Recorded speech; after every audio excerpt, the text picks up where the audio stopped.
சினிமாவில் எப்படியாவது கஷ்டப்பட்டு வெற்றி அடையணும்னு இருந்த ஒரு சாதாரண அசிஸ்டன்ட் டைரக்டருக்கு பிறந்த ஒரு பிள்ளையா எனக்கும் வாழ்க்கையில் வறுமைனா என்னன்னு எனக்கு நல்லாவே தெரியும், பசினா என்னன்னு எனக்கு நல்லாவே தெரியும். நான் ஒன்றும் பெரிய மன்னர் பரம்பரையிலிருந்துலாம் வந்துடல. உங்களை மாதிரி தான், உங்களில் ஒருத்த மாதிரி தான், உங்க குடும்பத்தில் ஒருத்த மாதிரி தான், உங்க புள்ள மாதிரி தான், உங்க மகன் மாதிரி தான், உங்க அண்ணன் மாதிரி தான், உங்க தம்பி மாதிரி தான்.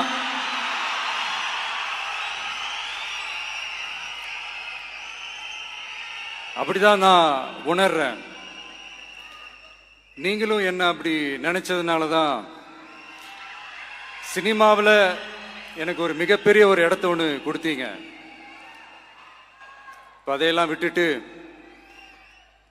உங்களுக்காக நன்றி கடன் செலுத்துறதுக்காக அரசியலுக்கு வந்த உங்க விஜய, இந்த விஜய, நீ வா விஜய், நாங்களா இருக்கோம், பாத்துக்கிறோம். விஜய் தம்பி நீ வா, நாங்க இருக்கோம். விஜய் தம்பி நீ வா, நாங்க இருக்கோம். அண்ணா நீ வாடா, நாங்களா இருக்கோம். நண்பா நீ வா நண்பா, நாங்களா இருக்கோம் சொல்லி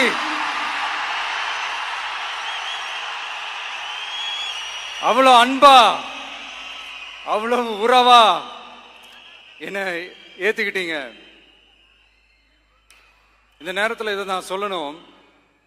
இந்த டிராவல்ல, இந்த ப்ராசஸ்ல எனக்கு எவ்வளவோ கஷ்டங்கள், எனக்கு எவ்வளவோ இந்த அவமானப்படுத்தினதெல்லாம் ஒரு பக்கம் இருந்தாலும், எனக்காக கூட நின்ன உங்களுக்கும் அதே மாதிரி கஷ்டங்கள், அதே மாதிரி அவமானங்கள், அதையெல்லாம் நீங்க பெருசா எடுத்துக்காம, அதையெல்லாம் நீங்க பொருட்டாவே எடுத்துக்காம, என்னோட வலிகளை, என்னோட வேதனைகளை உங்களோட தான் நினைச்சு என் கூடவே நின்னு இன்னைக்கு சி ஜோசப் விஜய் எனும் நான்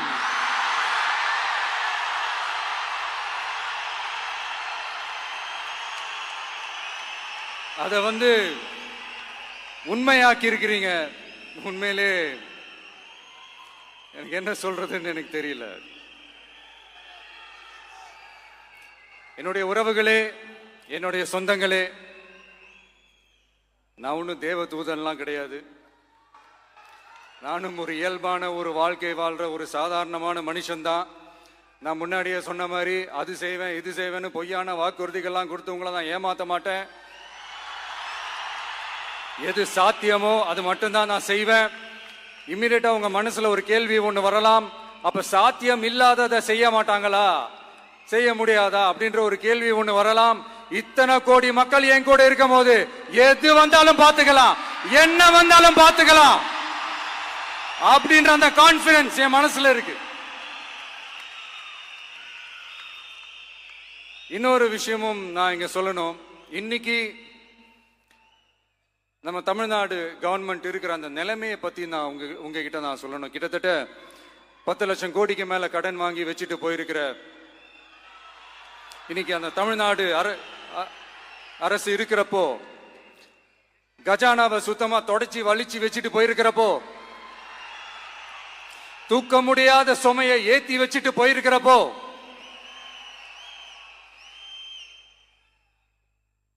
அப்படிப்பட்ட ஒரு நிலைமையில தான் இந்த பொறுப்பை நம்ம கையில் எடுத்திருக்கிறோம். உடனே நீங்க நினைக்கலாம், என்னடா இவர் ஏதோ பொறி வச்சு பேசுறாரா அப்படின்ட்டு. அப்படியெல்லாம் எதுவுமே கிடையாது. உள்ள போய் பார்த்தா தான் தெரியும் எது எந்த நிலைமையில இருக்குன்னு, என்ன இருக்கு என்ன இல்லை, எது எந்த நிலைமையில இருக்கு எது எந்த நிலைமையில இல்லை. அதையெல்லாம் பார்த்துட்டு உங்களுக்கு ஒரு வெள்ளை அறிக்கையா அதை வெளியிடணும்னு நான் நினைக்கிறேன். ஒரு டிரான்ஸ்பரண்டான ஒரு கவர்மெண்டா, அதாவது இன்னைக்கு நம்ம தமிழ்நாடு கவர்மெண்ட் இந்த நிலைமையில தான் இருக்கு அப்படின்றத உங்ககிட்ட சொல்லிட்டு I just want to take it forward from there. அதை தான் நான் முதல்ல செய்யணும்னு நினைக்கிறேன். தமிழ்நாடை பொறுத்த வரைக்கும் இப்போ யாரையாவது போய் ஏதாவது சந்திக்கணும் அப்படின்னா இந்த மூஞ்ச மூடிக்கிட்டு போய் சந்திக்கிறதோ, என்ன இந்த மறைமுகமா உங்களுக்கு தெரியாம போய் சந்திக்கிறதோ அப்படிலாம் நான் செய்ய மாட்டேன். எதுவா இருந்தாலும் வெளிப்படையாக ஒளிவு மறைவு இல்லாம தான் நான் செய்வேன். இவ்வளவு பெரிய ஒரு பொறுப்பை என் கையில கொடுத்துருக்கிறீங்க. அதே நேரத்தில் எனக்கு கொஞ்சம் அவகாசமும் நீங்க கொடுக்கணும்னு நான் ரிக்வெஸ்ட் பண்ணி கேட்டுக்கிறேன். நான் சொன்னதையெல்லாம் படிப்படியா நிறைவேற்ற நான் ட்ரை பண்ணுவேன், நிறைவேற்றுவேன். அதே நேரத்தில் எனக்கு கொஞ்சம் அவகாசம் கொடுத்தீங்கன்னா எனக்கு கொஞ்சம் உதவியாகவும் ஒத்துழைப்பாகவும் இருக்கும். இது உங்களுடைய ஆட்சி. பெண்கள் பாதுகாப்பை ரொம்ப ஸ்ட்ரிக்டா வச்சிருப்பேன். போதைப் பொருள் கலாச்சாரம் அதை கண்ட்ரோல் பண்றதுக்கு என்னென்ன ஸ்டெப்ஸ் எடுக்கணும், என்னென்ன முயற்சிகள் எடுக்கணும், இன்னிலிருந்து அதை நான் எடுப்பேன். நம்ம பசங்களை அதுல இருந்து காப்பாற்ற வேண்டியது நம்ம அரசனுடைய பொறுப்பு. அதே மாதிரி சட்டம் ஒழுங்க எல்லாருக்குமான பாதுகாப்பை நான் உறுதிப்படுத்துவேன். என்ன அவமானப்படுத்தினவங்களாகவே இருந்தாலும், என்ன கஷ்டப்படுத்தினவங்களாகவே இருந்தாலும் அவங்களும் என் மக்கள் தானே. நண்பர்களாக இருந்தாலும் எதிரிகளாக இருந்தாலும் 8 கோடி மக்களும் என் மக்கள் தானே.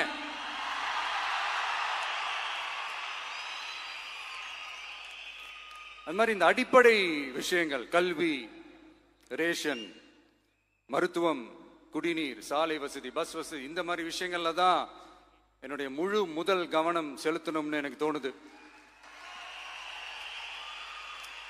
நான் முன்னாடியே சொன்ன மாதிரி மக்கள் பணத்துல இருந்து ஒரு பைசா கூட நான் தொட மாட்டேன். எனக்கு அது அவசியமும் இல்லை. அது உங்களுக்கு நல்லாவே தெரியும். இந்த விஜய் தப்பு பண்ண மாட்டான், தப்பு பண்ணவும் விட மாட்டான். அது யாராக இருந்தாலும் சரி, என்னோட கவர்மெண்ட்ல என் கூடவே இருக்கிறவங்களாகவும் சரி விட மாட்டான். சப்போஸ் யாருக்காவது அப்படி ஒரு எண்ணம் மனசுல இருந்துச்சுன்னா, நம்ம ஜெயிச்சிட்டோம், ஒரு ஆட்டம் ஆடி பார்க்கலாம் அப்படின்ற எண்ணம் யாருக்காவது இருந்துச்சுன்னா இப்பவே இந்த நிமிஷமே அதை எரேஸ் பண்ணிருங்க.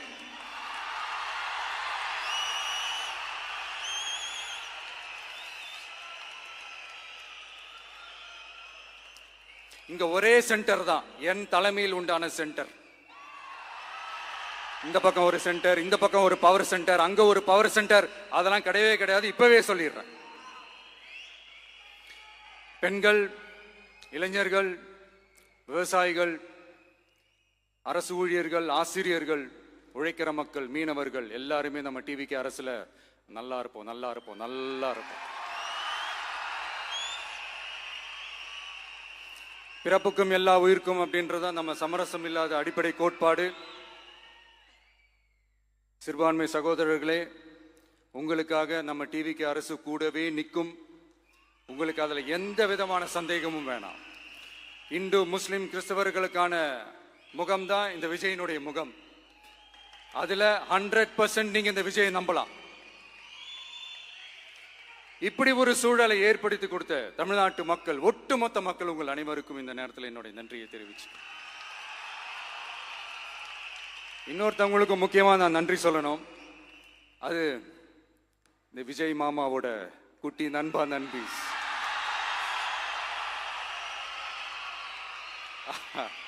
அவங்களாலதான் இது நடந்திருக்கு. உங்களுக்கு எப்படி நன்றி கடன் செய்யணும்? உங்களுக்காக உங்க ஃபியூச்சரை மைண்ட்ல வச்சுக்கிட்டு எல்லா நல்ல விஷயங்களையும் உங்களுக்காக இந்த விஜய் மாமா செஞ்சு கொடுப்பான். கான்பிடண்டா இருங்க.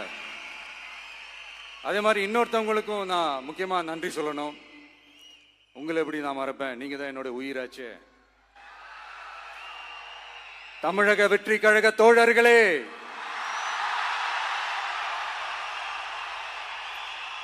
உண்மையில சொல்லணும்னா நீங்க இல்லைன்னா எதுவுமே இல்லை.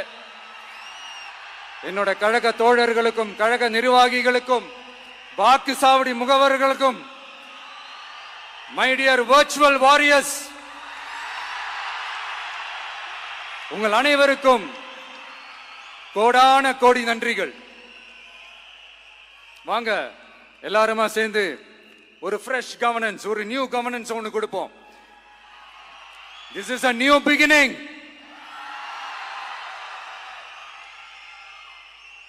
A new era of a real, secular, social justice starts now.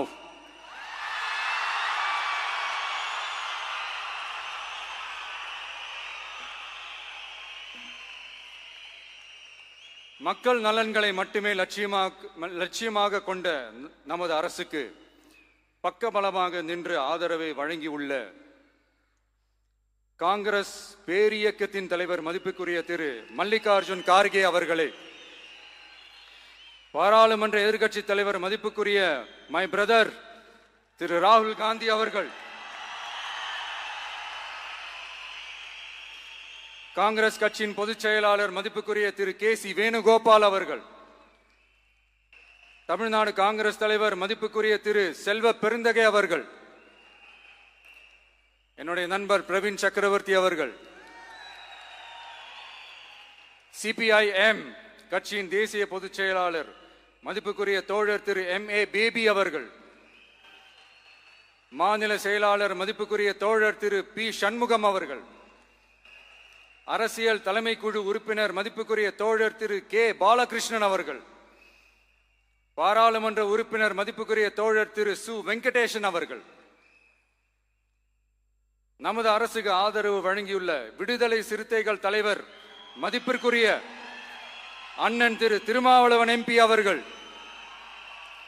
நாடாளுமன்ற உறுப்பினர் மதிப்புக்குரிய திரு ரவிக்குமார் அவர்கள், சட்டமன்ற குழு தலைவர் மதிப்பிற்குரிய திரு வன்னி அரசு அவர்கள், சிபிஐ கட்சியின் தேசிய பொதுச் செயலாளர் மதிப்புக்குரிய தோழர் திரு டி. ராஜா அவர்கள், மாநில செயலாளர் மதிப்புக்குரிய தோழர் திரு M. வீரபாண்டியன் அவர்கள், முன்னாள் தமிழ்நாடு மாநில செயலாளர் மதிப்புக்குரிய தோழர் திரு ரா.